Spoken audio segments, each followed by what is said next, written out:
Bom, como eu falei para vocês, tá? Aula 22, tutorial de instalações elétricas residenciais, tá? Nessa aula a gente vai fazer um resumo, tá? De como deveria ser feito o projeto de instalações, tá? De um modo um pouco mais acelerado, porque eu sei que vocês já viram tudo isso, tá? E aí a gente vai ver o passo a passo de como fazer o desenvolvimento dos cálculos. Bom, tá aqui a estruturação, tá? Eu estou colocando aqui, ó, roteiro para dimensionamento pelo método da capacidade de corrente, tá? Então, algumas coisas que é necessário vocês saberem, tá? A primeira coisa, tá? Tipo de isolação, tá? Tipo de isolação, então, vocês vão escolher o tipo de cabo, né, que vocês vão utilizar, tá? Então, pois ele determinará a temperatura máxima que os condutores poderão estar submetidos em regime contínuo, em sobrecarga ou em condições de curto-circuito. Então, nós temos o cabo de PVC, que é o mais conhecido, né?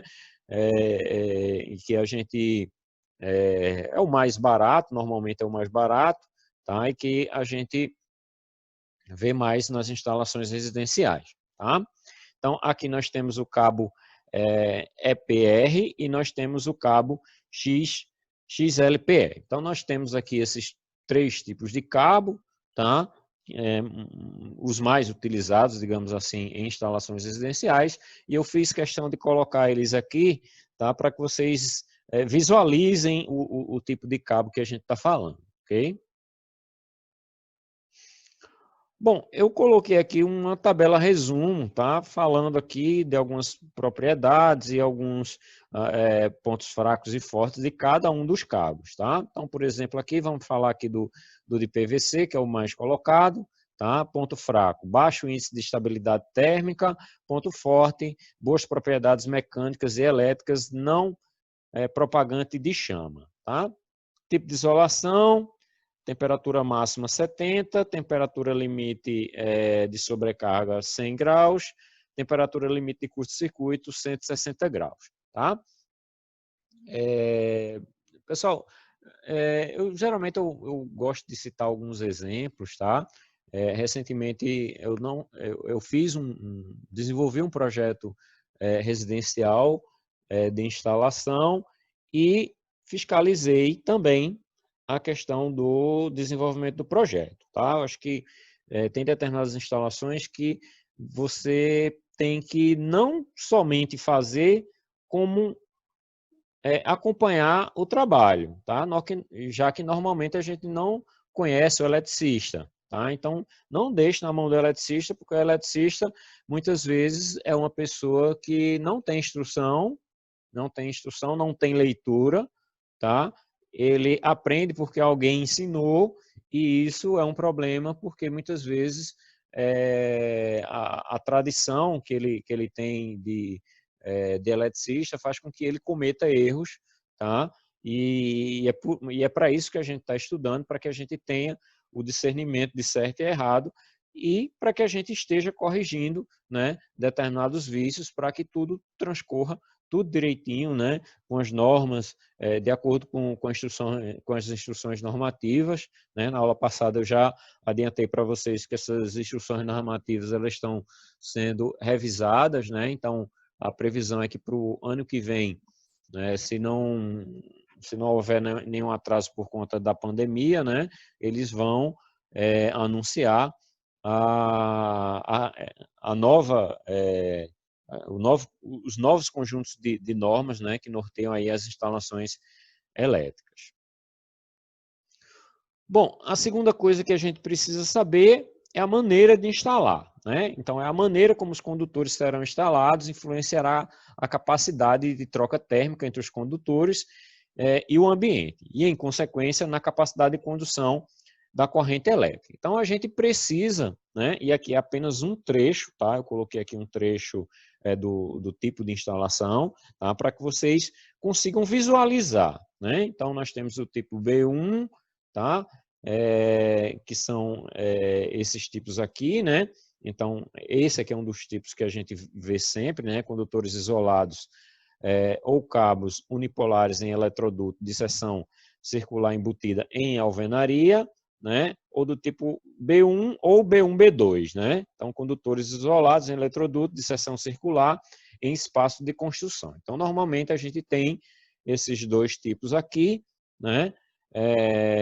De tal maneira que, normalmente, quando a gente vai apontar o tipo de instalação, normalmente a referência que a gente coloca é B1 ou B2, tá? Mas aí tudo depende do projeto, né? Na verdade, vocês têm que conhecer a referência de instalação, porque aí, a depender de como vai ser instalado na obra, então vocês têm condição de modificar aí, né, a referência. Deixa eu ver aqui, alguém escreveu alguma coisa no chat.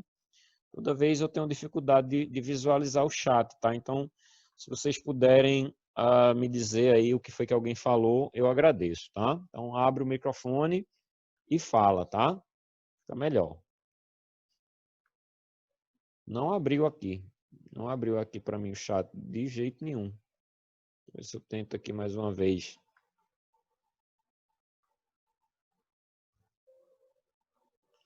Alguém que tenha acesso aí ao chat poderia falar o que foi que perguntaram aí?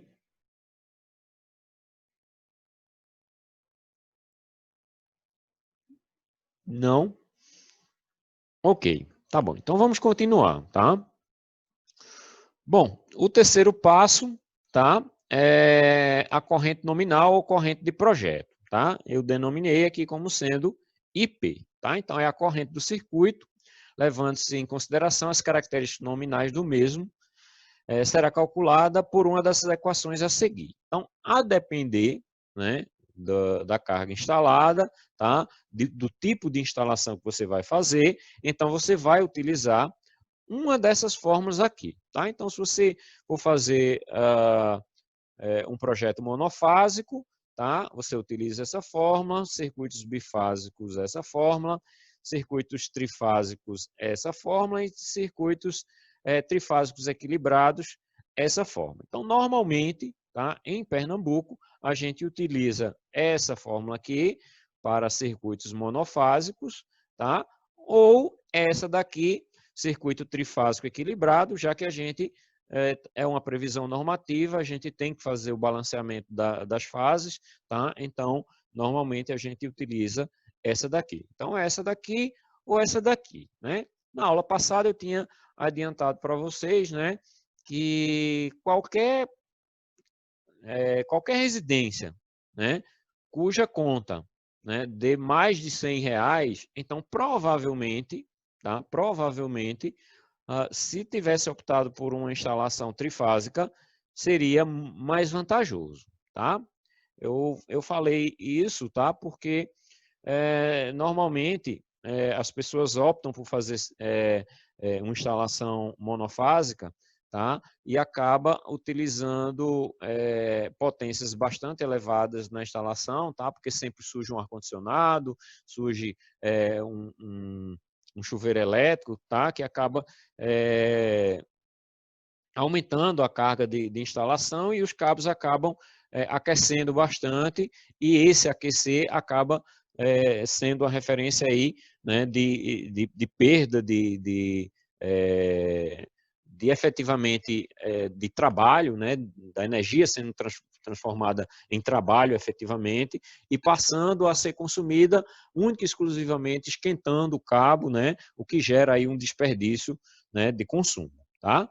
Então, tá aqui as fórmulas, tá? E tá aqui a denominação do que é que representa cada parte integrante aqui da nossa fórmula, tá? Essa parte aqui, acredito que João tenha explicado todas para vocês, tá?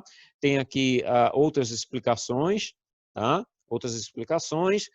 Quando a gente estiver desenvolvendo o projeto, a gente reforça aqui essas condições aqui, tá? De tal forma que não é nada complexo, tá? É tudo muito simples. Em residências, essas considerações elas acabam se tornando bem facilitadas, tá? Então, vocês vão ver que, na verdade, é bem simples essas considerações, tá? Bom, A partir do projeto arquitetônico, né? Então, vocês vão fazer a distribuição das potências de iluminação e a distribuição das tomadas, né? Com suas respectivas potências e vão montar um quadro, tá? Um quadro tipo esse aqui, tá? Justamente para que a gente comece a se organizar a forma como a gente vai montar o nosso quadro de distribuição, tá? Então, com essa visualização inicial, tá? A gente tem uma condição, tá? De imaginar como deveria ser o quadro, né? O quadro de distribuição. Então, aqui, por exemplo, eu coloquei os DRs protegendo circuitos, né? Nós temos aqui o disjuntor geral como sendo um disjuntor comum, tá? E os circuitos, tá? Sendo protegidos aqui por circuitos DRs, tá? Então, aqui uma opção. A outra opção seria colocar um DR, tá? Como sendo o disjuntor geral. Tá? Na aula passada, inclusive, a gente tinha falado sobre as vantagens e desvantagens entre os dois sistemas, né? O que é que implica na utilização de um e na utilização do outro, tá? Explicando aí as vantagens e desvantagens. Tá? A gente falou ainda na aula passada, tá? A questão do aterramento. Tá? Então, a definição do aterramento é uma questão também bem importante. Tá? Como é que você vai fazer o aterramento do seu quadro, a forma como você vai fazer. Inclusive, cogitaram aí uma aula prática, eu gostei bastante da ideia, inclusive já conversei até com o João e ele achou também uma boa ideia. E aí, essa questão do aterramento, da forma como você vai fazer o aterramento do quadro, ela implica diretamente na instalação, tá? Então, essas dúvidas, tá? Justamente a gente tiraria nessa aula de montagem de quadro, tá? Depois a gente conversa mais sobre isso, ok? Então, quarto passo, tá? Número de condutores carregados, tá? Então, considere esse condutor carregado aquele que efetivamente é percorrido pela corrente elétrica no funcionamento normal do circuito. Nesse caso, consideram-se os condutores fase e neutro. O condutor de proteção equipotencial, né? O terra, né? Não é considerado condutor carregado, tá? Então, os circuitos podem ser trifásicos, com nêutron, e aí nós teremos 4 condutores carregados, ou 3, né, se o circuito for equilibrado, em quadros como 4, os alimentadores gerais e quadros trifásicos. Circuitos trifásicos sem o nêutron, tá? Então são circuitos terminais para motores trifásicos. Circuitos bifásicos com nêutron, então alimentadores gerais de quadros bifásicos, que normalmente por a gente não ter fornecimento bifásico, a gente normalmente não faz, tá? Mas a depender aí se for uma instalação especial, então tudo bem, tá? Circuitos bifásicos. Circuitos bifásicos sem nêutron, a gente considera 2 condutores carregados, tá? Circuitos terminais de chuveiro, né? Para quem tem energia de 110, então é muito normal a gente ter ligações de chuveiro com circuito bifásico, tá? Aí a gente só encontra instalação em 110, normalmente mais no sul do país, né? Então não é a nossa realidade, tá? Circuito monofásicos a 3 condutores, nunca vi isso aqui, tá? Não sei, nunca vi isso aqui, esse tipo de condição, tá? Mas são circuitos derivados de transformadores monofásicos com derivação, tá? De central no secundário. Então, esse aqui eu nunca vi, tá? Então, não saberia falar nada sobre esse tipo de instalação, tá? Então, além disso, o circuito monofásico a 2 condutores, que são aqueles normais, né? De residências pequenas, tá? Onde a gente tem o fase e o neutro, tá? Então, são esses tipos de de circuitos que a gente tem, e aqui está as respectivos números de condutores carregados. Essa definição de condutores carregados é bem importante, tá? Já que a gente vai precisar dessa informação para prosseguir com algumas verificações, tá? Bem, seção da bitola do condutor, tá? Então, para a gente encontrar a bitola do condutor, a gente vai precisar de algumas informações, tá? Então, tendo-se definidos os itens anteriores, isto é, o tipo de isolação dos condutores, a maneira de instalar do circuito, a corrente de projeto e o número de condutores carregados do circuito, deve-se verificar nas tabelas a seguir qual será a bitola do condutor. Então, segundo aqui a norma da ABNT, a 5.410, então nós encontramos aqui na tabela 36, tá? Para os métodos de referência A1, A2, B1, B2, C e D, tá? Utilizando aí o condutor de cobre e alumínio, tá? De isolação PVC. Perceba que eu estou preenchendo aqui, né, os requisitos que estão aqui, né? Então, a princípio, eu estou olhando para a tabela, tá? Para a tabela que integra esse tipo de isolação, tá? A maneira de instalar está referenciada aqui em cima, tá? Do tipo A1, A2, B1, B2, C e D, tá?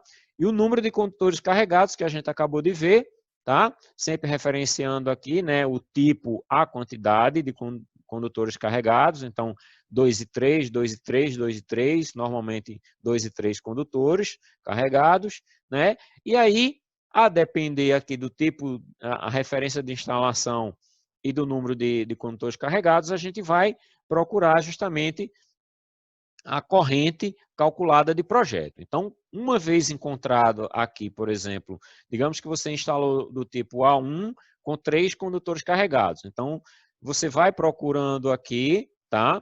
A referência imediatamente superior à corrente calculada e encontrando a imediatamente superior, você encontra exatamente a seção nominal do cabo que você vai utilizar para aquele circuito. Tá? Então, é bem simples a verificação da bitola do cabo. Tá? Bom, aqui eu estou trazendo um exemplo para vocês. Tá? Um exemplo que inicialmente ele é bem simples, tá? E que é bem interessante e peço que vocês prestem muita atenção, porque isso implica em resultados, tá? Em resultados que podem baratear os custos da instalação, tá bom? Então vamos lá. Exemplo 1. Dimensionar os condutores para um circuito terminal, fase. Percebam que isso aqui é um circuito que a gente normalmente não tem aqui, tá? Para Pernambuco a gente não tem, mas vamos imaginar nessa condição, tá? Circuito fase de um chuveiro elétrico, dado a potência nominal, né, do equipamento a ser instalado, a voltagem de 220, condutores de isolação PVC, eletroduto de PVC embutido em alvenaria. Então, estou informando para vocês o tipo, a forma de instalação, tá? E a temperatura ambiente, tá? De 30 graus, tá? Inicialmente, a gente não falou dos fatores de correção, tá? Mas aqui eu já coloquei nessa temperatura, já pensando nos fatores de correção. A gente ainda vai falar dos fatores de correção, tá? A princípio, vamos só fazer uma breve revisão, tá, sobre o dimensionamento de um único exclusivo circuito. Tá? Então, nós temos o quadro de distribuição e a gente vai fazer, tá, um circuito para esse chuveiro, tá? Já que a carga dele, né, é uma carga relativamente alta, né, onde deveria ser optado aí para fazer uma instalação, né, de uso específico. Então, tipo de isolação PVC, maneira de instalar, eu falei aqui, né? Então, em alvenaria, então B1 ou B5, então é preciso vocês entenderem, tá? Qual é o tipo de instalação que vai ser feito para que vocês designem, tá? aí a maneira de instalar, tá? Da maneira correta, tá?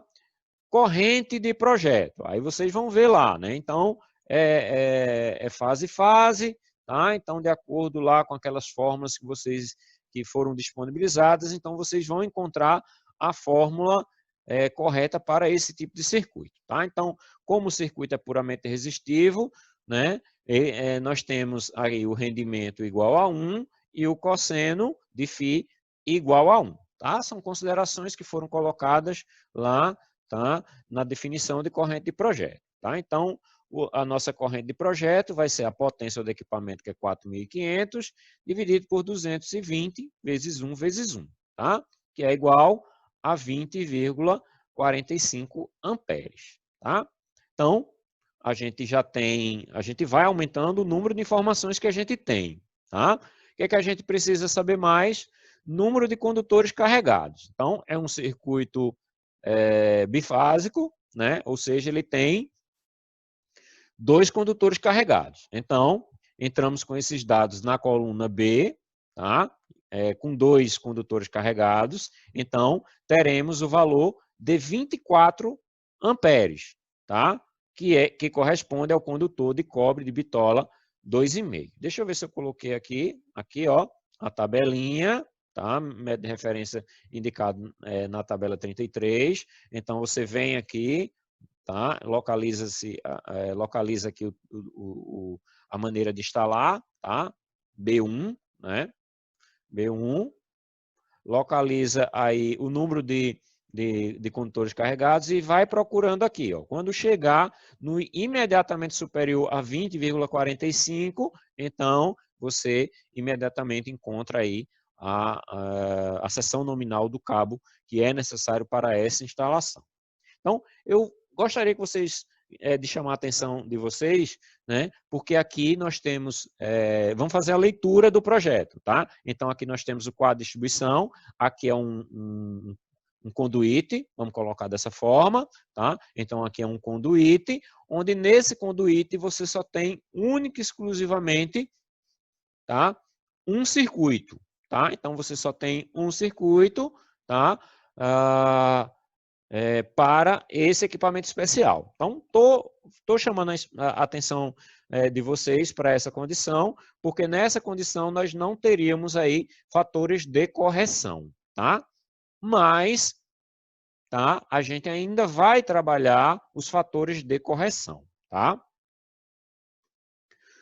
Bom, agora nós vamos ver a questão dos fatores de correção, tá? Então, os fatores de correção são fatores que estão previstos na norma, tá? Então, fiquem atentos para os fatores de correção, porque são decisões importantes que vocês têm que tomar na definição da distribuição de circuitos de vocês, até mesmo dentro dos conduítes, tá? Então, ao efetuarmos o dimensionamento dos condutores, será necessário aplicar fatores de correção, de forma a adequar, cada caso específico, às condições para as quais foram elaboradas as tabelas de capacidade de condução de corrente. São basicamente 3 as correções a fazer, correspondendo a cada uma delas um fator de correção. Então, nós temos o fator de correção de temperatura, o fator de correção de agrupamento e o fator de correção de resistividade térmica do solo. Então, nós temos esses 3 fatores de correção, tá? Que a gente vai aplicar, tá? À medida de sua necessidade, tá? Então, a partir da definição dos fatores de correção, a gente vai recalcular a corrente do circuito. Então, você calculou a corrente do circuito e aí você aplica os fatores de correção para que você recalcule aí a nova corrente, tá? E isso aí muda muito o dimensionamento dos cabos, tá? A gente viu uma condição e a gente vai repetir essa mesma condição para o dimensionamento desse chuveiro, tá? Só que com a condição de termos que alterar os fatores de correção, ok? Bom, fatores de correção de temperatura, tá? Então, o fator de temperatura, o valor da temperatura ambiente a utilizar é o da temperatura do meio circundante. Tá? Então, quando o condutor considerado não estiver, quando o condutor não estiver carregado, é determinado em função da isolação do condutor, da temperatura ambiente ou da temperatura do solo, de acordo com a maneira de instalar. Os valores de capacidade de condução de corrente fornecidos pelas tabelas são referidos a uma temperatura ambiente de 30 graus, para todas as maneiras de instalar, exceto as linhas enterradas, cuja capacidade são referidas a uma temperatura no solo de 20 graus. Então, aqui nós temos a temperatura, os fatores de correção, tá? Para solo, tá? E para as demais formas de instalar. Então, a referência que a gente tem é a temperatura ambiente. Então, o 30 está aqui, tá? Então, aqui é a divisória, tá? Se nós encontrarmos aí temperatura ambiente, né? Circundante, né? A temperatura circundante da instalação, tá? Com temperatura inferior à temperatura ambiente de 30 graus, perceba que os fatores, né? Eles aumentam, tá? Por exemplo, aqui para isolação de PVC, tá? Então, perceba que ele vai aumentando aqui o fator de correção, tá? À medida que ele passa da temperatura ambiente, perceba que o fator ele vai decaindo, tá? Isso por quê? Como a gente está dividindo por esse fator, tá? À medida que a temperatura sobe, na verdade, a corrente aumenta, tá? A corrente ela é aumentada. E para isso a gente precisa aumentar a bitola do fio, tá? Então, é muito importante a gente garantir aí, tá? Uma proteção aí para o nosso cabo. E no solo, tá? No solo está aqui, ó. No solo é 20 graus a referência, né? Então, está aqui, ó. 20 graus está aqui. Então, abaixo de 20 graus, então perceba que aqui é acima de 1 e acima de 20 graus, né? É abaixo de 1, o que faz com que, novamente, a bitola do cabo seja necessário ela ser aumentada, ok?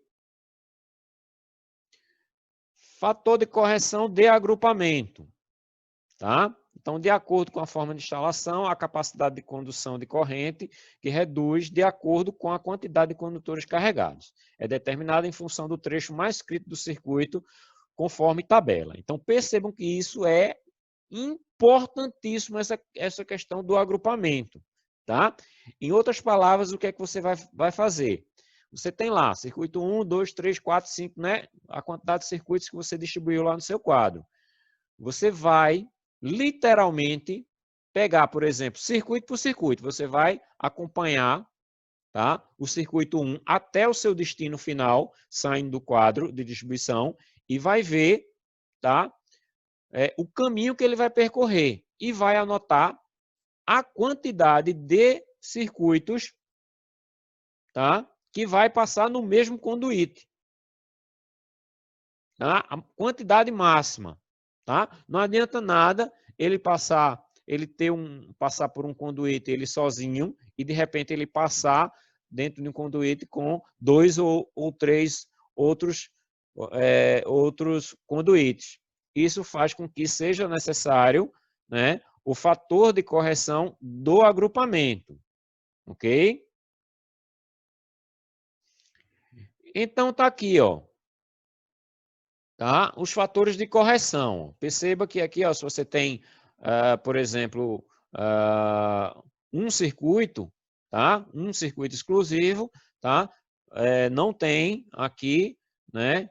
Nesses dois tipos aqui de instalação, tá? Não tem aí o fator de correção de agrupamento, tá? Mas se você tem uma condição de mais de um circuito, perceba que, né, já cabe aí, né, o fator de correção. Tá? Então, aqui nós temos algumas observações, tá? Que é interessante que vocês leiam. Tá? Então, como eu falei para vocês, isso é um tutorial. Então, tudo que está colocado aqui é necessário, literalmente, que vocês leiam. Tá? Quando a gente for fazer o exercício, aí vocês vão ver tá? Que essas decisões elas são bastante importantes.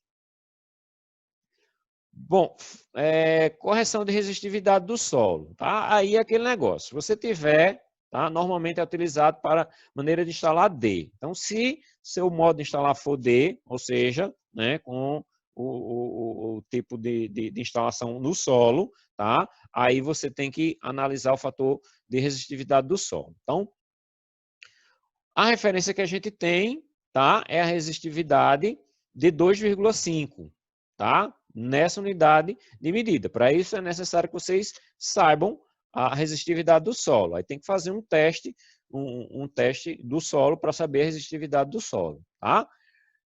Caso ela seja diferente, aí cabe aí a condição da aplicação, tá? Do fator de correção, tá? Normalmente, né, a gente não faz esse tipo de instalação D, então, normalmente a gente utiliza, né, o fator 1, já que a gente não precisa de nenhum fator de correção aí do solo, tá? Bem, pessoal, a gente fez o exemplo 1, tá? E agora a gente vai fazer o exemplo 2, tá? Alterando apenas a configuração, tá? Para que vocês percebam a diferença que vai acontecer, tá? Então, consideramos agora que o circuito terminal do chuveiro, do exemplo 1, do item, né, que a gente acabou de ver, tá? Esteja instalado em um eletroduto do qual um certo trecho também contenha mais de 3 circuitos monofásicos, tá? Então, eles estão aqui representados, né? Nós temos o circuito 1, que é o do chuveiro, e nós temos outros 3 circuitos aí, né, monofásicos dentro do mesmo eletroduto, tá? Do mesmo conduíte. Tá? Então, determine qual será a bitola do condutor do circuito que alimenta o chuveiro. Então, qual é a diferença aí, né, do exemplo 2 para o exemplo 1? Tá? O exemplo 2, nós temos a informação que existem outros 3 circuitos monofásicos, tá? Dentro em algum momento, tá? Em algum momento, dentro do mesmo eletroduto que o circuito do chuveiro, tá? Que é uma coisa muito comum que acontece em obra, tá?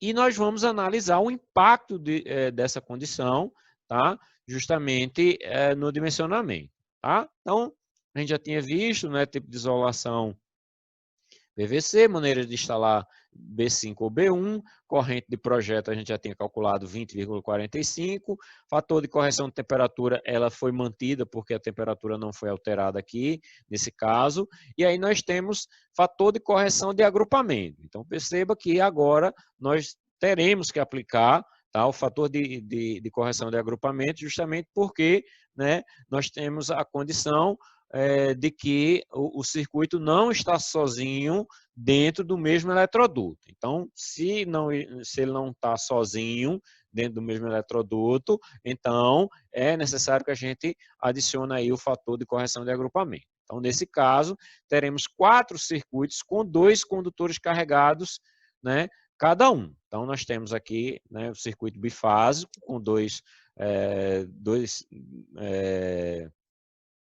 condutores carregados, né, o fase e o fase, e cada um desses outros aqui, né, são circuitos monofásicos, então cada um com 2, né, fase e neutro. Então, de tal forma que nós temos, né, 8 fios carregados, né, 2 condutores carregados, tá?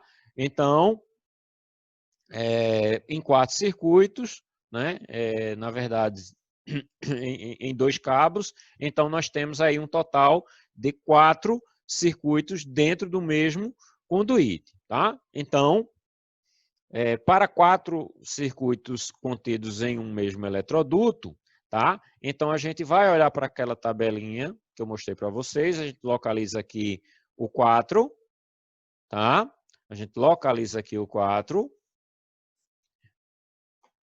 E aí, pela maneira de instalar, a gente encontra o fator de correção de 0,65, tá? Então, fator de resistividade térmica do solo é igual a 1, porque não foi alterada a forma de instalar, tá? E percebam o que é que vai acontecer com a corrente corrigida. Então, nós temos aí ó, a corrente de projeto 20,45, né? Dividido por tudo. Aqui tem um parêntese, tá? Eu não tinha colocado aqui, tá? Mas aqui tem um parêntese, tá? Dividido por 1 vezes 0,65 vezes 1. Então, a corrente corrigida passa a ser de 31,46. Então, perceba que devido aí à questão do agrupamento de circuitos, que faz com que haja a possibilidade de um circuito aí acabar tá funcionando comitantemente o circuito a ser dimensionado,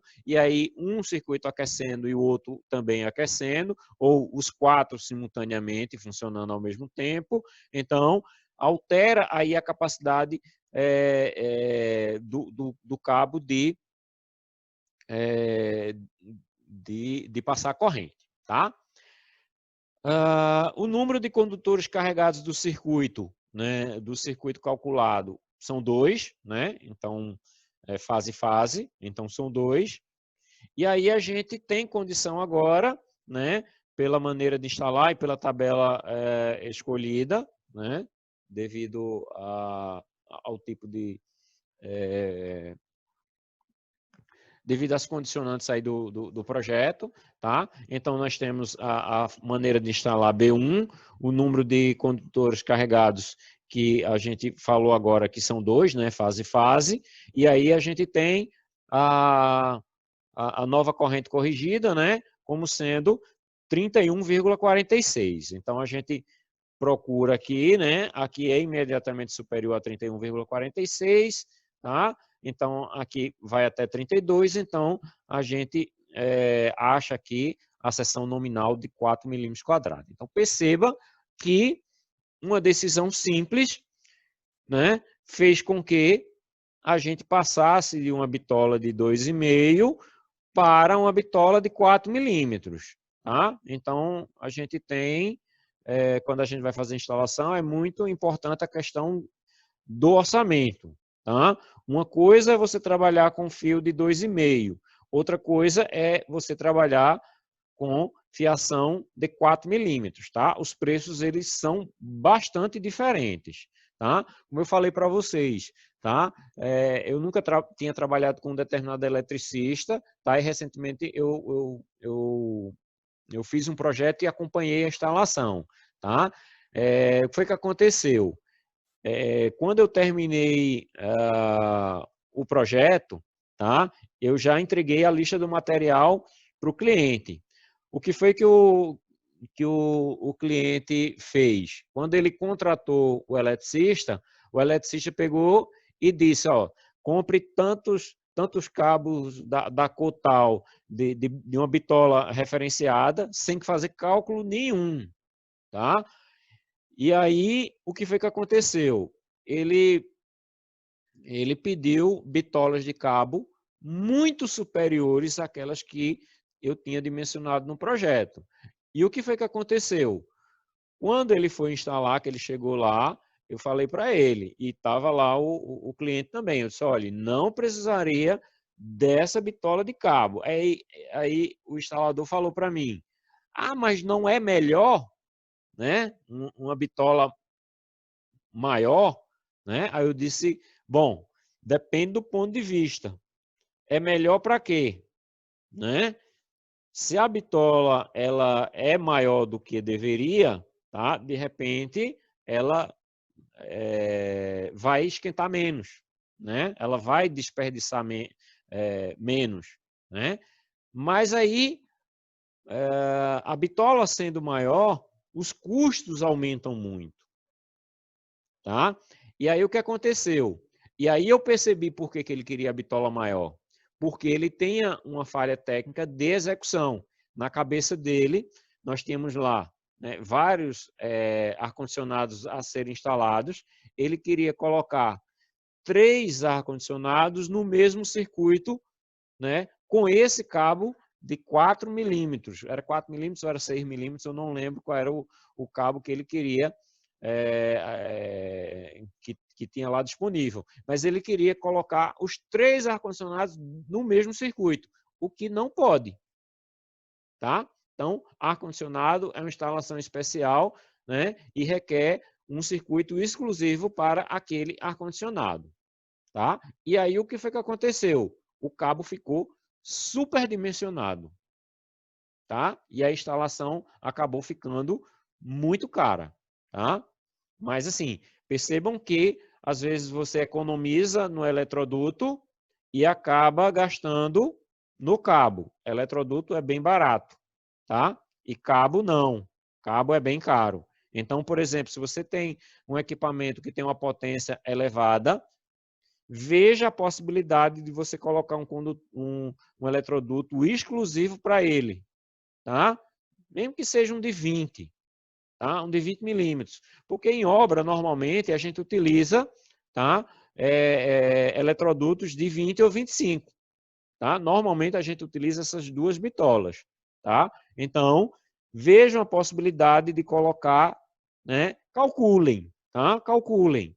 Já que vocês têm formas de calcular, calculem. De repente, vale a pena você colocar ele dentro do mesmo eletroduto. Se, por exemplo, no cálculo ficasse aqui abaixo dos 24, então, de repente, valeria a pena você passar, né, esses circuitos juntos. Mas a gente percebeu que, de repente, não valeria a pena. Você poderia, de repente, calcular com 3 circuitos ou 2 circuitos. Tá? Então, tudo isso, né, são decisões de projeto que aí o projetista precisa estar atento para esse tipo de decisão. Ok? Bom, dimensionamento do condutor neutro. A gente viu o dimensionamento do condutor fase. Tá? Esse dimensionamento que a gente viu, a referência é do fase. Tá? Então, o dimensionamento do neutro é dessa forma aqui que eu vou falar para vocês. Então, o condutor neutro não pode ser comum a mais de um circuito. Então, ele também é exclusivo para cada circuito. Tá? Então, o condutor neutro de um circuito monofásico deve ser a mesma seção do condutor fase. Então, nós temos aqui, ó, para diâmetros inferiores a 25 milímetros quadrados, a seção, tá, é a mesma. Tá? Para diâmetros maiores, aí vocês consultam a tabela aqui, porque aí já altera a condição aí do dimensionamento do neutro. Tem um vídeo aqui com algumas explicações, tá? Que tem alguma relevância, tá? Eu não vou passar aqui o vídeo, mas tem aqui o link, tá? Para que vocês entendam aí alguns detalhes técnicos. Eu acho que esse aqui é do chuveiro, tá? Para que vocês entendam como é a instalação, tá? Então depois vocês assistem em casa com tranquilidade, porque aí tem alguma informação que é válida, tá?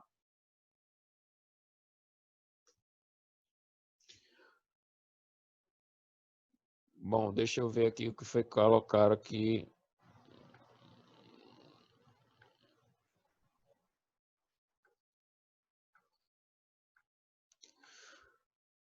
Bom, esse é um tutorial com algumas informações, tá? Agora a gente vai ver, tá, um projeto real de uma residência, tá? Eu não coloquei a planta porque, né, tem que ter um sigilo, um certo sigilo de projeto, tá? Mas estou colocando as informações reais, ok? Para que vocês vejam o passo a passo do dimensionamento. E aqui eu estou dando o passo a passo mesmo, tá? Desde o começo, tá? Então, vou colocar aqui. Já estou compartilhando a tela. Vamos começar aqui, tá?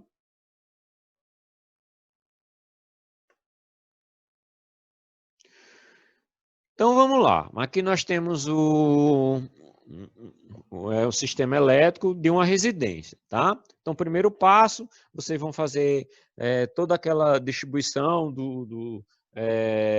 das tomadas, né? Definir aí quem é TUG, quem é circuitos especiais, né? Calcular aí a iluminação, a carga da iluminação de cada ambiente, tá? Para que seja definido aí a potência, tá? Depois, por afinidade, vocês vão definir os circuitos, tá?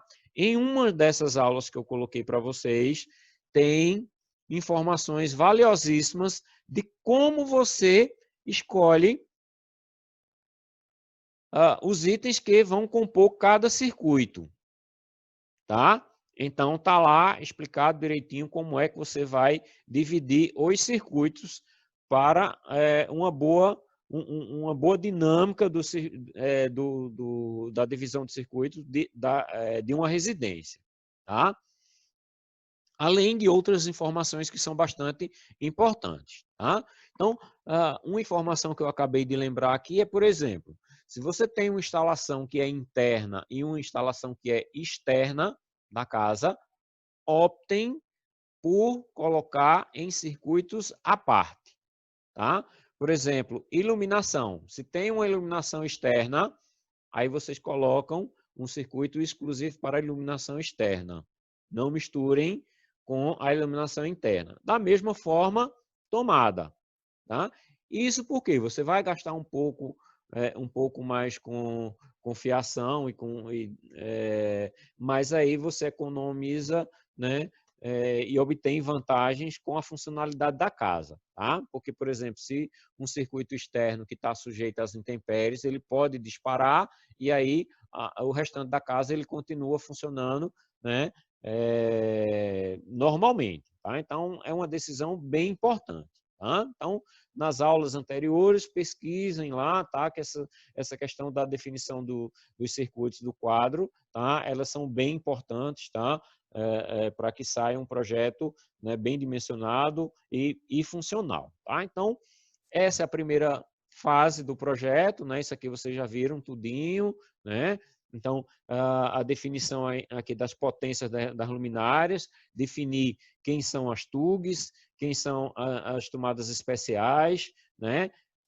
Definidos essas potências, você vai calcular a potência aparente, né? Que é a potência das luminárias somadas com a potência das TUGs, tá? A potência ativa, que é a própria definição dos circuitos especiais, tá? E aí nós temos a potência total instalada, tá? Então perceba que aqui nós temos aqui a potência total instalada de 33.520. Então essa é a potência, né? A princípio, se você fosse instalar tudo isso dentro da residência, nós teríamos aí a potência instalada de 30.520, tá? Com tudo funcionando, tá? Simultaneamente, então a gente teria aí essa potência aí instalada. Então, ela vai servir para a gente definir, tá? O ramal de entrada, tá? Para fornecimento de energia, né? No nosso caso, pela CELP, tá? Então, eu já entreguei aí para vocês, né? Essas tabelinhas para que vocês consultem o padrão de entrada. Então, a gente dimensionou potência total de 33.520, tá? A gente aqui a gente tem um fornecimento de 380 a 220, tá? E aí ele já diz, tá? Para a instalação é necessário a haste de aterramento de 16 milímetros por 2,40 metros, tá? Com conector. Então, olhando aqui a nossa... Opa, alguém perguntou aqui alguma coisa no chat. Então, eu tenho dificuldade aqui de ver. Eu não consigo ver quando a tela está sendo mostrada, tá? Então, quem puder falar aí para mim o que é que está sendo perguntado, fala aí, por favor, tá? Aí, o que é que a gente tem aqui, ó? A gente tem a potência de 33.520. E aí, você vem aqui para encontrar a sua referência, tá? Então, até 15, né? Até 15 quilowatts, nós temos a condição monofásica. Então, a gente já sabe que ela não é monofásica. A gente vai ter uma instalação trifásica, tá?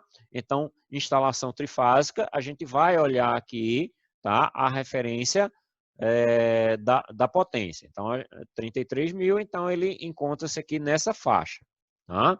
Então, responsabilidade do consumidor. Então, você vai trabalhar com eletrodutos de 40 milímetros, tá? Se você for trabalhar com eletroduto rígido, tá? Então, aí vem tudo, né? O eletroduto rígido e todas as conexões, tá? Bengala, luva, né? Todo o conjunto de material que está dentro do material lá da CELP, tá? Já encontra-se uma planilha, tá? Justamente com todo o material que você vai precisar adquirir, tá?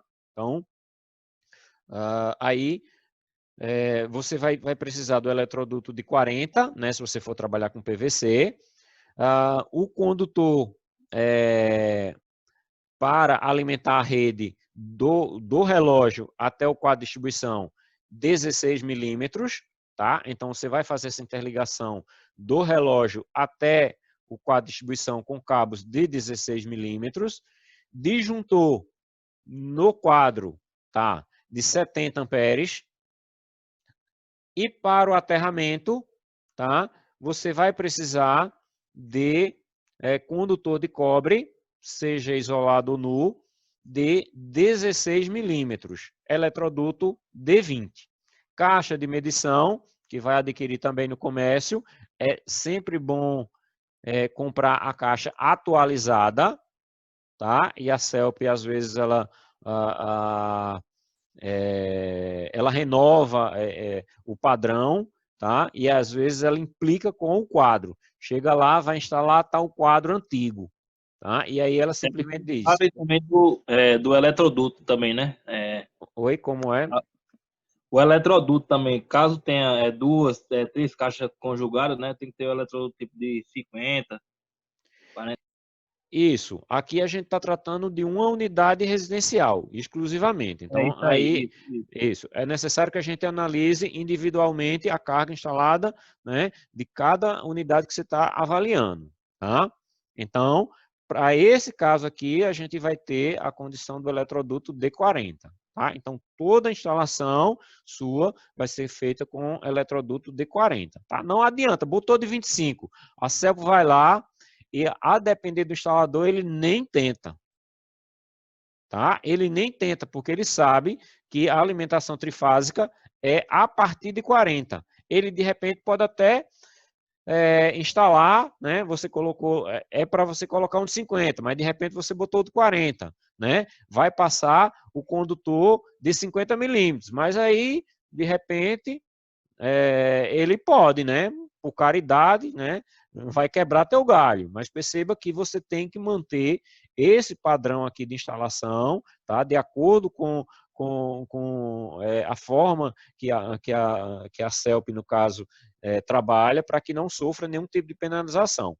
Outro Os detalhe, né? mínimos, atender os mínimos exigidos, né? Pela norma, né? Isso, exatamente, tem que atender o mínimo exigido, tá? Mesmo que você, por exemplo, vai ser necessário, né, uma instalação monofásica, mas aí você pensa, pô, o cara não colocou nem um ar-condicionado. Então, é interessante que você pense, mais cedo ou mais tarde ele vai precisar de colocar um ar-condicionado. Então, pensem, tá? Você não pode trabalhar com a necessidade dele hoje. Tá? Você tem que tentar imaginar, né, principalmente para a definição de circuitos monofásicos, tá? Justamente isso, porque é uma alteração significativa. Você vai ter que alterar o eletroduto, tá?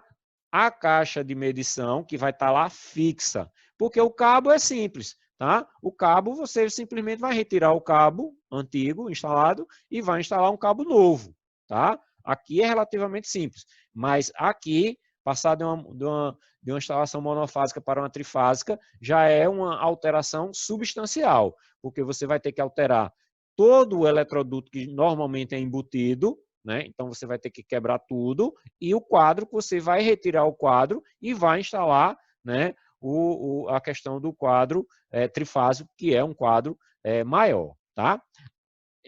Tem um quadrozinho, tá? Que às vezes quando a gente vai comprar a caixa de medição, tá? Às vezes ela vem junta, que é um quadro para você colocar o disjuntor, tá? O disjuntor. Então, eu particularmente não gosto de disjuntor exposto do lado de fora da rua, tá? Então, ele vem com a opção de cadeado, mas lembre que cadeado, né, é uma pecinha de plástico, depois ela resseca, tá? Então, é possível que alguém chegue e quebre e que, de repente, desligue o seu disjuntor. Tá? Então, eu não gosto de colocar ele virado para a rua. Se eu tiver uma condição de virar ele para dentro da casa, eu coloco ele para dentro da casa. Tá? O disjuntor, aquele disjuntor que fica junto do relógio. Tá? É o mais aconselhável, né?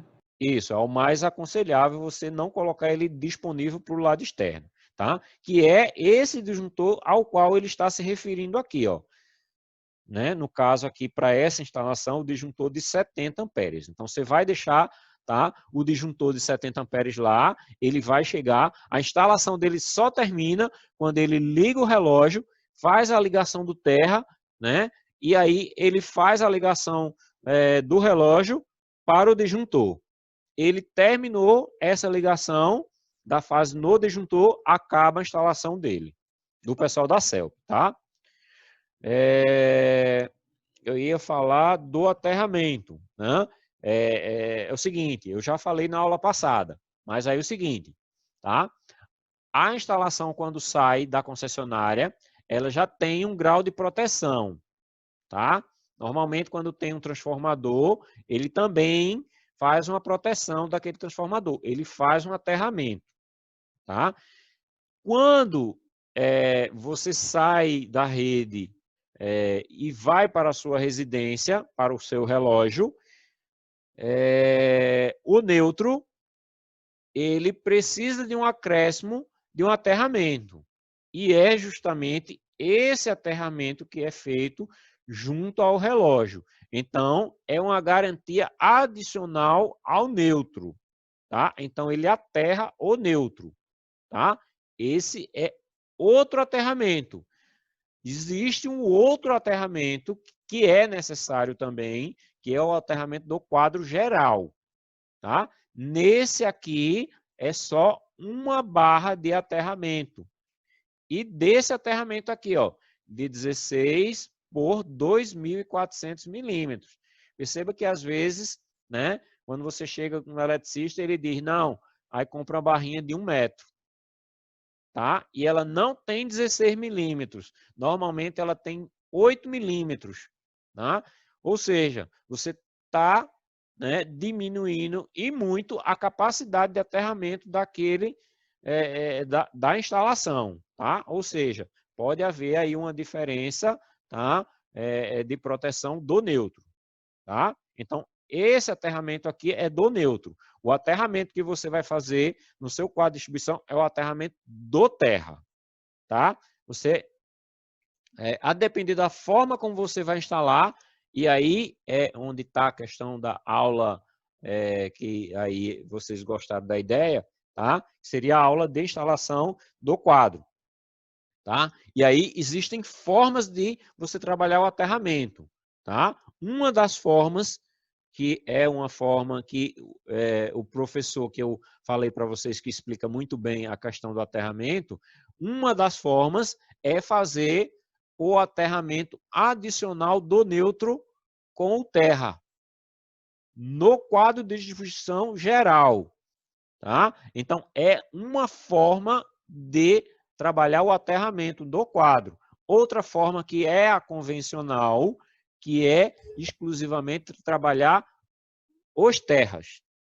Tá? Então, você tem vários circuitos, tem o circuito, o barramento do terra, e aí você aterra exclusivamente o terra. É outra forma de você instalar.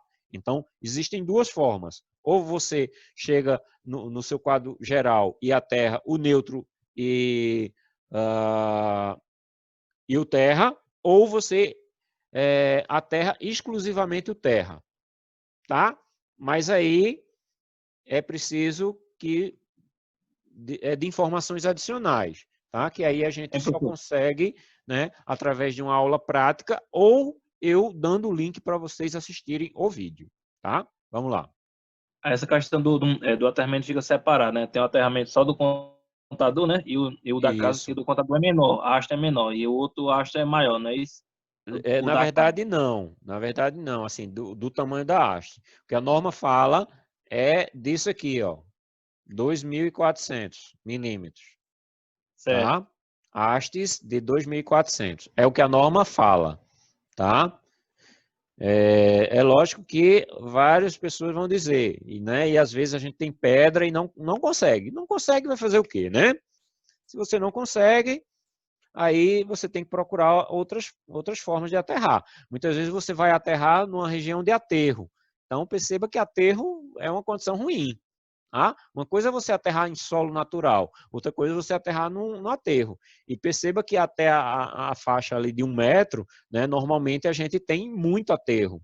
Tá? Então, se você pega uma haste de 1 metro, então muitas vezes corre o risco de você estar aterrando em cima do aterro. Ou seja, tem pouca validade.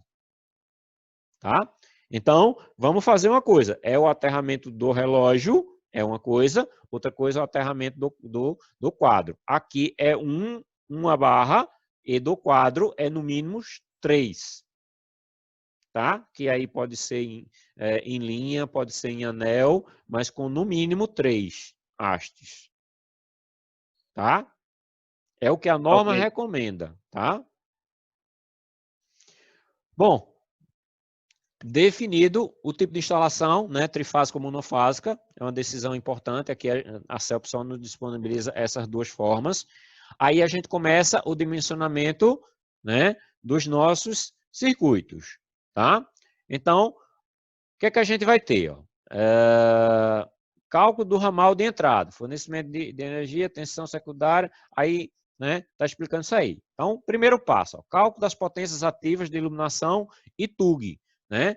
Coisa que a gente já calculou nessa primeira tabelinha que eu mostrei para vocês. Então, de iluminação é 2.800, né? As TUGs 10.600. Então, a gente tem aí, né, a potência ativa de 13.420. Então, cálculo do fator de demanda para aí as potências ativas.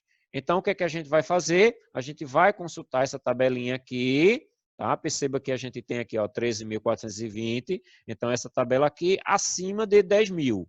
Como deu acima de 10.000, fator de demanda 0,24. Tá? Então, essa é a demanda que a gente vai ter para o projeto. Tá? Então, provável demanda máxima. A gente vai pegar o valor referendado aqui e vai multiplicar pela potência ativa do projeto que a gente está começando o dimensionamento. Tá? Então, a provável demanda passou de 13.000 para 3.000 e um pouquinho. Tá? Cálculo do fator de demanda para as tomadas especiais. Tá? Aí é pela quantidade de circuitos. Aí você tem que olhar lá a quantidade de circuitos especiais que você tem. Tá? Olhando lá para a nossa tabela, tá? Contou-se 9 circuitos especiais, que dá um fator, né, de demanda de 0,54. É mais ou menos como se a gente pensasse em simultaneidade. Tá? Se são circuitos especiais, por exemplo, tem um micro-ondas, tem um chuveiro, tá? Então, é pouco provável que você utilize todos os circuitos especiais, tá? De uma vez só. Então, é mais ou menos isso aqui que a gente está se referenciando quando a gente coloca aqui esse 0,54. Então, as TUs têm potência de 20.100, então ele passou a ser 10.854, tá? Então, cálculo da potência ativa total. Então, a gente vai pegar, né, só as prováveis. A gente vai pegar a potência ativa provável, tá, que é 3.220, e vai pegar a potência, a potência ativa, né, que são as TUs prováveis, tá, que dá 10.840. Então, a potência total, né, demandada, passa a ser de 14.075. Então, é a potência demandada. Tá? A gente passou de uma potência total de 33.000, né? Eu acho que era em torno disso, tá? Para uma potência demandada de 14.075. Então, perceba que, de repente, né, você quisesse economizar, aí você vê que daria, de repente, para você trabalhar, né, no limite aqui de uma condição monofásica. Mas não é assim que a gente calcula, tá? A gente calcula pela potência instalada. Pela potência instalada, tá? A gente tem que trabalhar com a instalação trifásica, tá?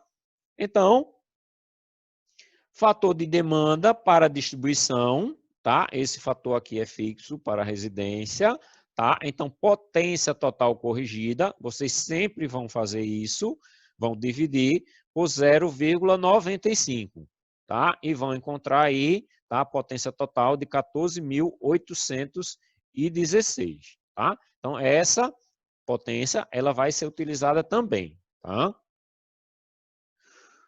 Bom, vocês lembram daquela questão da corrente, né? Da fórmula a ser utilizada. Aí vocês viram, a gente definiu o tipo de instalação, né? Monofásico ou trifásico, né? A gente viu aquela condição do trifásico, né? Com a rede balanceada.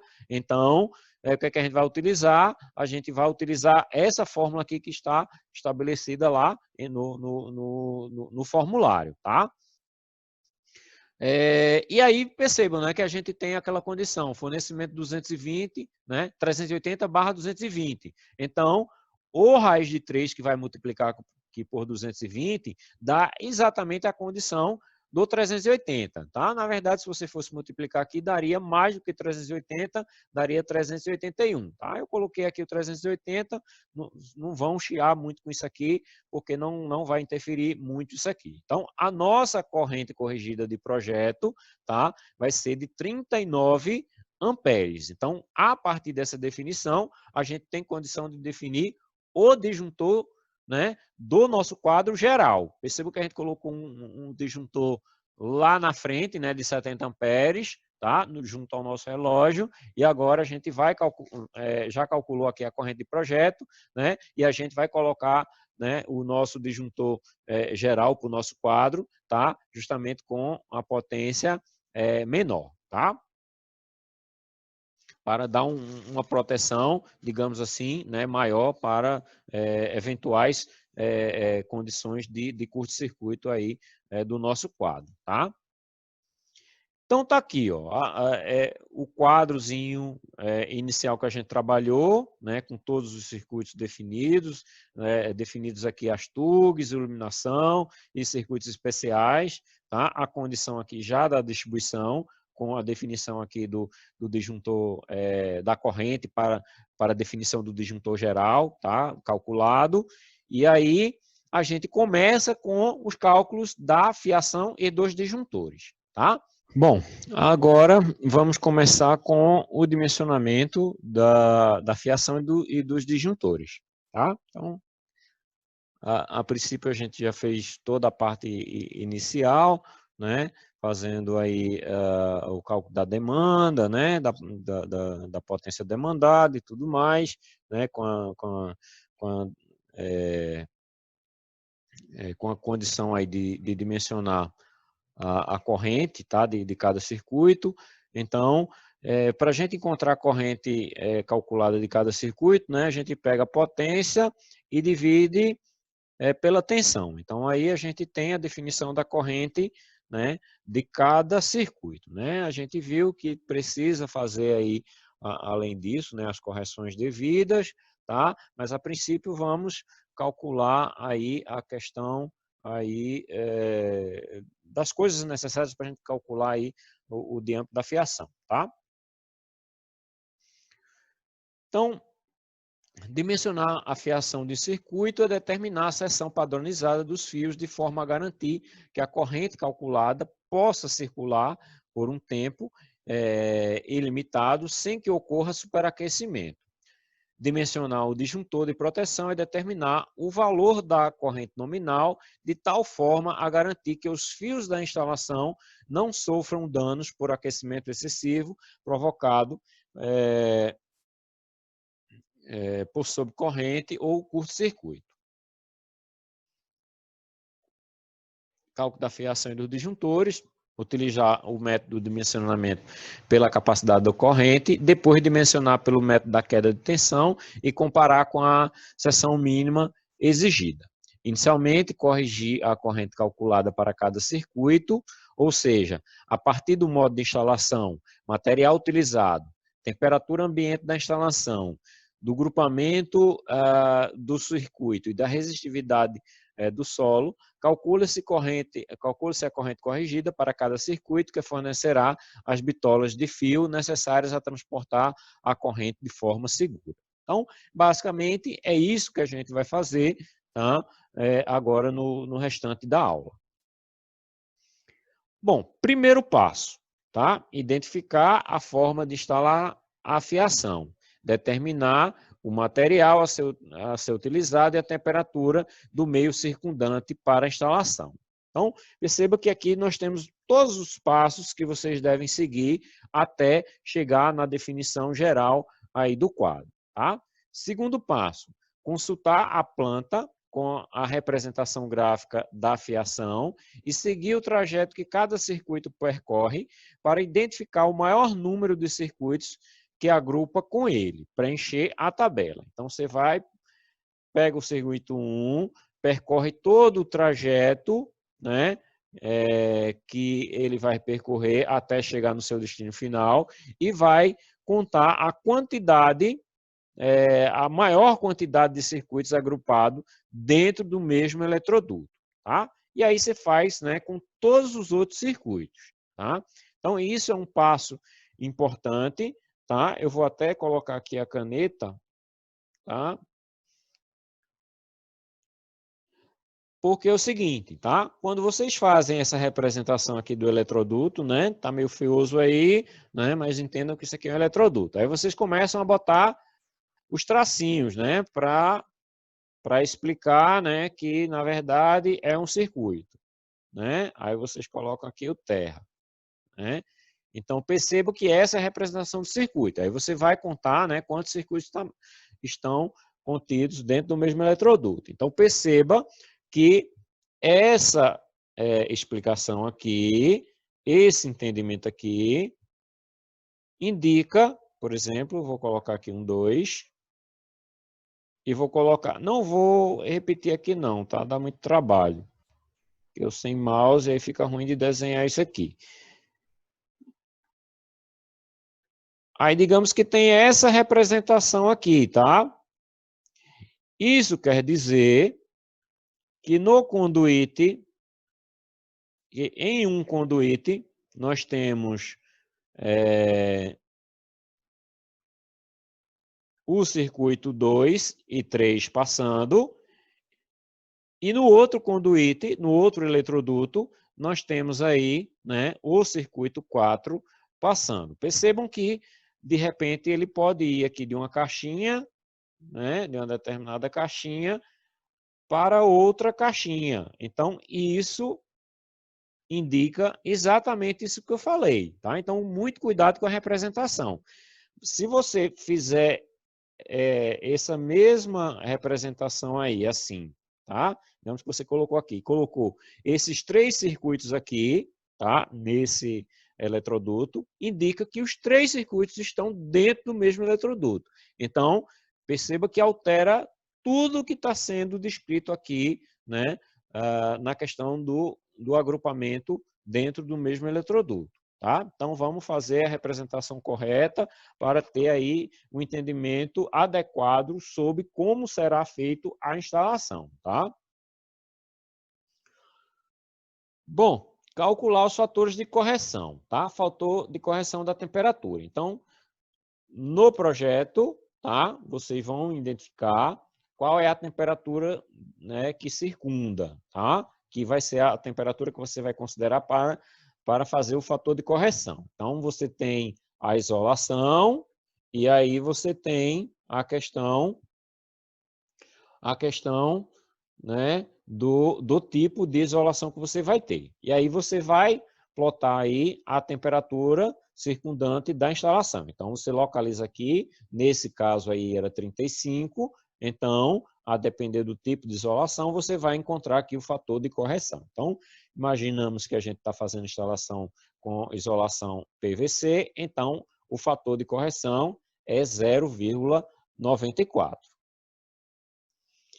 Bom, de posse do nosso quadro, né, do nosso quadro de grupamento de circuitos, a gente vai fazer, né, a gente vai localizar o fator de correção de agrupamento, tá? Então, ele vai depender da forma como ele é instalado, né, e aí da quantidade aí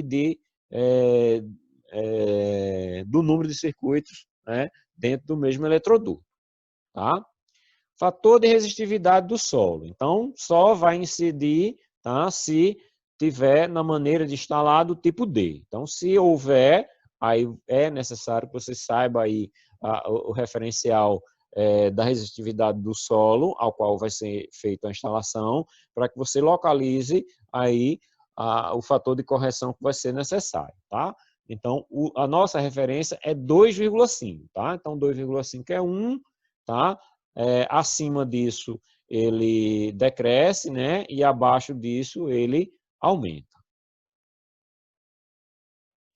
Bom, e calculados aí os fatores de correção de cada circuito, aí a gente vai corrigir, recalcular a corrente corrigida, né?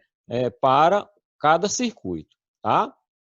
Por último, tá? A gente vai analisar o circuito, tá? E vai ver o número de condutores carregados por circuito, tá? Então, se é um circuito monofásico, tá? Que normalmente a gente distribui a instalação a partir do quadro de distribuição, né, em circuitos monofásicos, mesmo que a instalação geral seja trifásica, né? Então, normalmente a gente tem a condição, né, de 2 condutores carregados, tá? Se de repente existir um motor, né, na instalação ou algum equipamento trifásico, então aí vocês precisam entender, né, se vai ser necessário, né, uma instalação trifásica com neutro ou sem neutro, para aí definir, né, o número de condutores carregados, tá? A partir disso, a gente tem aí o modo de instalação, né? Aqui a gente vai olhar aqui para o número de condutores carregados e para a corrente calculada, né? Então, a partir da corrente calculada, a gente vai localizar a imediatamente superior e a partir da definição dessa medida imediatamente superior, a gente localiza justamente a seção nominal ao qual é solicitado para o circuito, tá? Bom, aí a gente vai comparar com os valores mínimos, né, permitidos aí pela norma, tá? Então, para circuitos de iluminação, 1,5, tá? E circuitos de força, aí a gente tem a condição de circuitos de 2,5, tá? Então, existem outros circuitos de sinalização e outras coisas, tá? Embora essa fiação eu nunca tinha visto no comércio, tá? Mas aí, tá? A gente sempre vai estar se referenciando aí a condição do valor mínimo permitido aí pela norma, tá? Então, vamos sempre estar se referenciando para essa tabela aqui, tá?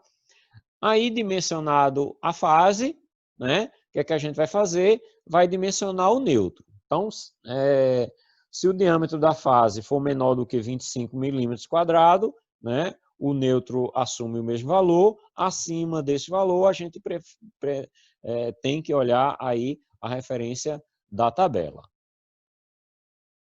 O dimensionamento do terra também é referenciado a partir da definição do fase, tá? Então, perceba que até 16 milímetros nós temos a seção do terra tendo a mesma seção, ou seja, 1,5, 1,5, né? Se a fase é de 1,5, o terra tem 1,5. Se a fase é 2,5, o terra é 2,5, tá? Mas a partir de 16, aí a condição muda, né? 25 milímetros, o terra passa a ser 16, tá? E aí a gente tem que estar olhando para a tabela para justamente identificar aqui a seção do terra, tá? A questão do IDR, tá? A gente, no comércio, a gente tem uma condição específica, então, se a corrente nominal do disjuntor ao qual você calculou vai de 10 a 25, então o DR, tá, é 25. Se no circuito é necessário um disjuntor de 30 ou 40, então a corrente, o DR passa a ser de 40. Se é de 50 ou 60, então você coloca o DR de 63. Ou seja, vai consultar aqui a tabelinha, tá? Para fazer a adequação aqui da questão do IDR, tá? Então, você vai sempre olhar para a corrente calculada, tá? Para identificar aqui a questão do DR. Bom, aí perguntaram aí a questão do dimensionamento do eletroduto. Então, a recomendação é que não ocupem mais do que 40% da área útil do eletroduto, tá? E aí, para o dimensionamento, então a gente utiliza essa tabela aqui, tá? A gente vai contar o número de condutores que passarão por dentro do eletroduto, e aí a gente vai considerar, tá? Entre essa fiação que vai passar, tá? Como sendo utilizando o maior dos diâmetros, tá? Então, por exemplo, você dentro do mesmo eletroduto você vai passar dois circuitos, um circuito de 2,5 e um circuito de 1,5, tá? Então perceba que aí nós temos seis condutores, tá? E aí a gente precisa imaginar, né? Então como a gente vai considerar o de 2,5, que é o maior dos diâmetros, né? Então a gente vai pensar, são 6 cabos, né? De 2,5.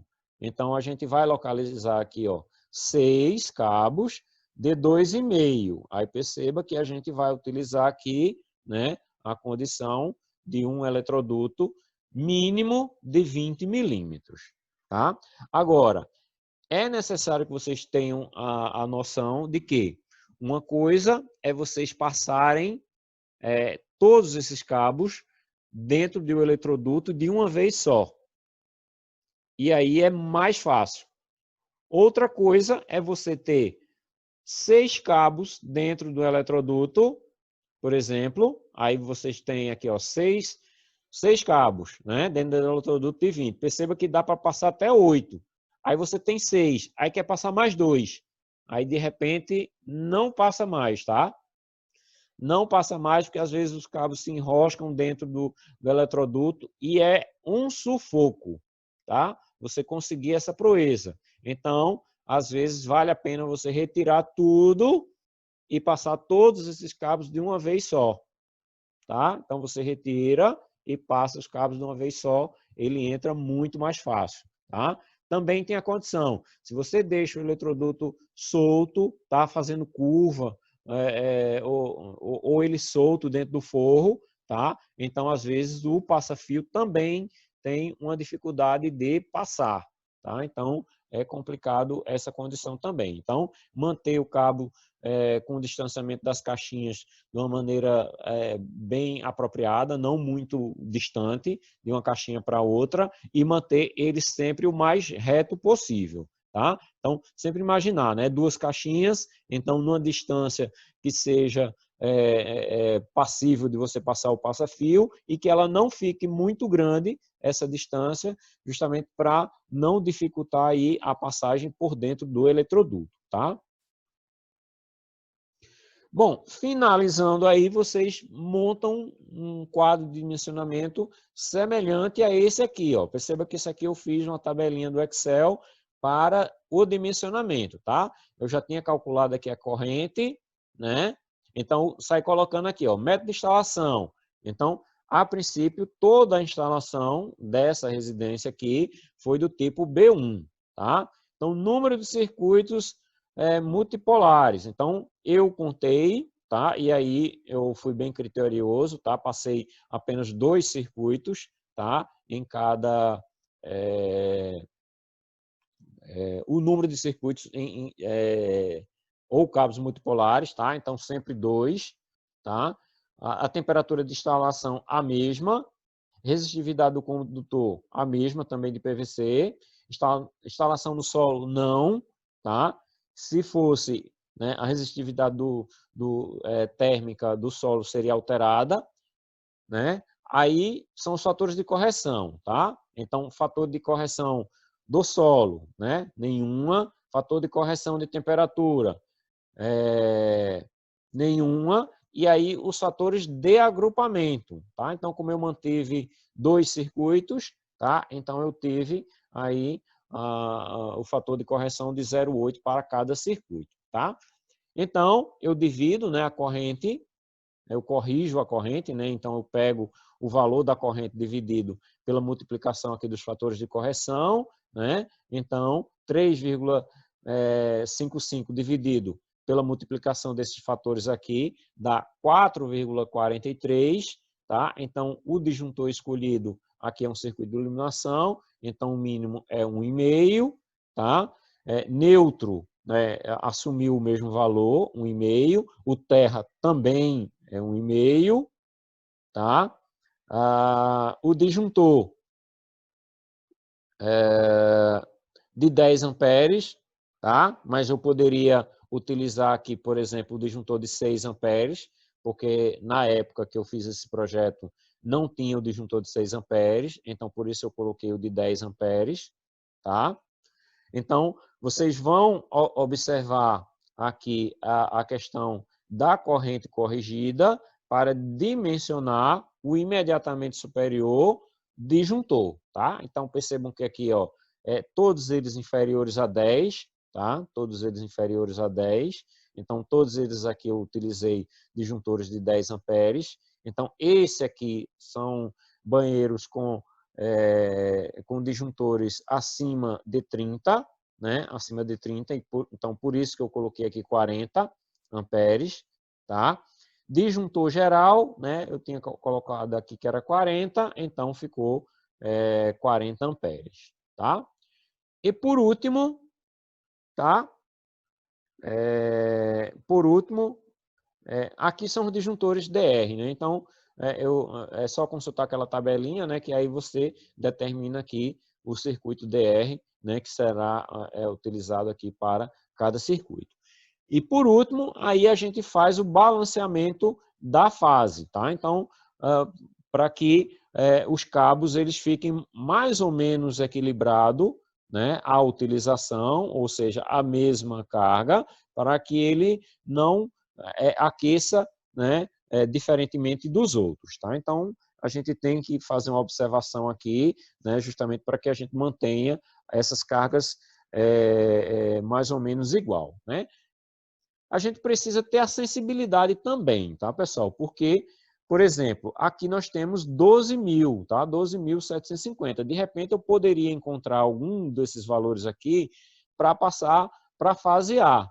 Mas aí a gente tem que imaginar, pô, esse é um circuito que, de repente, eu não utilizo, tá?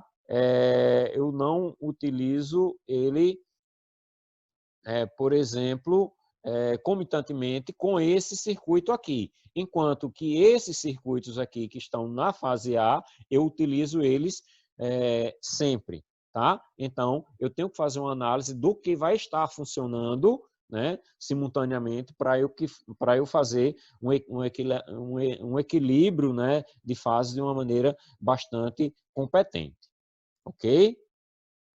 Bom, então, o projeto é esse, tá? É um projeto residencial, a planilha do projeto residencial real, tá? Que eu fiz exatamente esse tipo de dimensionamento, tá? Então, quando vocês forem fazer o projetinho de vocês, então vocês seguem aí esse passo a passo, que aí vocês vão conseguir o mesmo êxito, tá?